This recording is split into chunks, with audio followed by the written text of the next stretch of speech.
Hi. Welcome back to hsebox.com.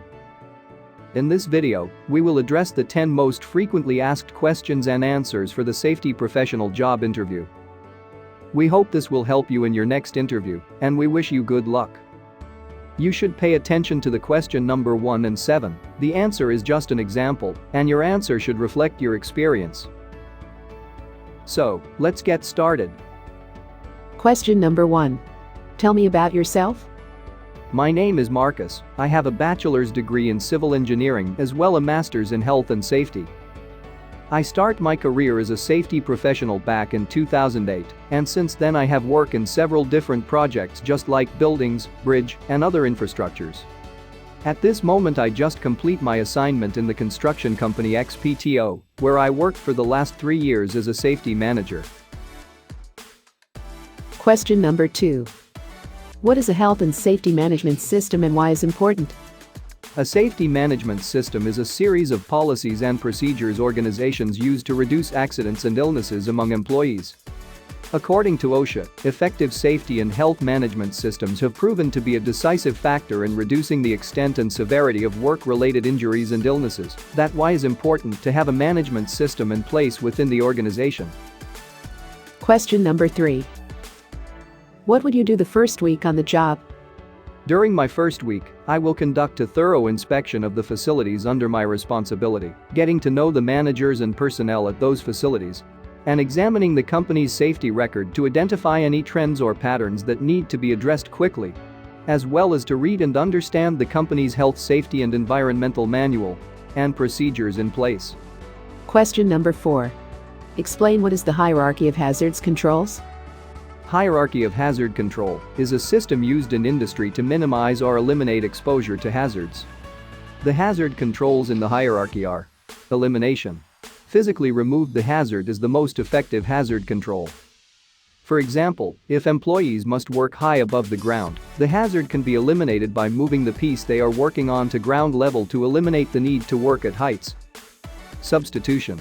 The second most effective hazard control involves replacing something that produces a hazard, similar to elimination, with something that does not produce a hazard.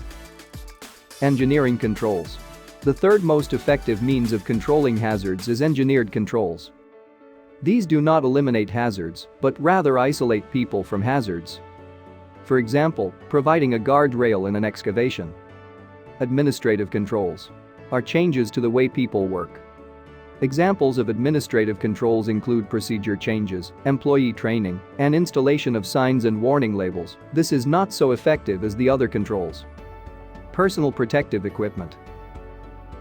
This is the least effective means of controlling hazards because of the high potential for damage to render PPE ineffective. This control is related with safety boots, helmets, gloves, etc. Question number 5. What is a risk assessment and why is it important? Risk assessments are very important as they form an integral part of an occupational health and safety management plan. They help to create awareness of hazards and risk, identify who may be at risk, employees, cleaners, visitors, contractors, the public, etc. Determine whether a control program is required for a particular hazard. Determine if existing control measures are adequate or if more should be done. Prevent injuries or illnesses, especially when done at the design or planning stage. Prioritize hazards and control measures. Meet legal requirements where applicable. Question number 6. What are the steps to do a risk assessment? Assessments should be done by a competent person or team of individuals who have a good working knowledge of the situation being studied.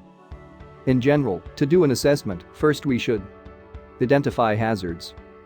Determine the likelihood of harm, such as an injury or illness occurring, and its severity. Identify actions necessary to eliminate the hazard or control the risk using the hierarchy of risk control methods. Evaluate to confirm if the hazard has been eliminated or if the risk is appropriately controlled.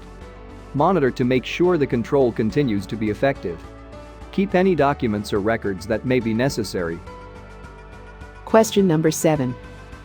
Tell me about the biggest challenge at your last job. In my last company, one day the head of the maintenance department gave instructions to a group of workers to enter a confined space without the proper procedure. When I realized the situation, I approached the person in charge and explained to him the risks that could arise from this non-compliance.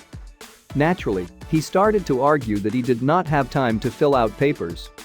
After explaining to him, using internet news about accidents that occurred in confined spaces, he understood that the procedure would guarantee that such accidents did not happen. From that day on in my training sections, I always try to include real examples so that it is easier for everyone to understand the risks when the established rules are not complied with. Question number 8. What would you do if someone called and said there had been a serious accident at our facility? Well, one of the first things I'd do is familiarize myself with your procedures ahead of time so I could make sure my response is in alignment. Then, I'd find out what type of first response was needed both to treat any injured parties and attempt to gain control of and resolve the situation. I would also immediately identify any other agencies or third parties that would need to be notified, such as the ambulance service or the fire brigade, and get them involved quickly. Question number 9. How do you handle record keeping? I found that keeping accurate records, while it may not be exciting, is critical in protecting both the company and its employees. If there were an accident, for instance, it would be important to be able to prove that we had provided necessary training and had the right policies in place. I also think it's crucial to make a thorough report of an accident right away, while the details are still fresh. If an injured employee later tells a different story, it's important to have an accurate record. Question number 10. What would you do if a plant manager asked you to ignore a safety violation? If it were a minor technical violation that was unlikely to result in injury, I might give the manager fair warning to fix it, say, within 48 hours. After that time, I'd do another inspection, and if the issue still hadn't been addressed, I would take the necessary course of action. Of course, if it were a major hazard, then I'd refuse to ignore it and ensure that any relevant guidelines were subsequently followed. If you want to review these questions and answers again and download a free copy, follow the link below. If you liked this video, give us a thumb up. Leave your comments below. Let us know your opinion about this topic. And don't forget to subscribe and share this video with your colleagues, safety professionals. Check this videos too, I believe you will like it. Thank you and stay safe.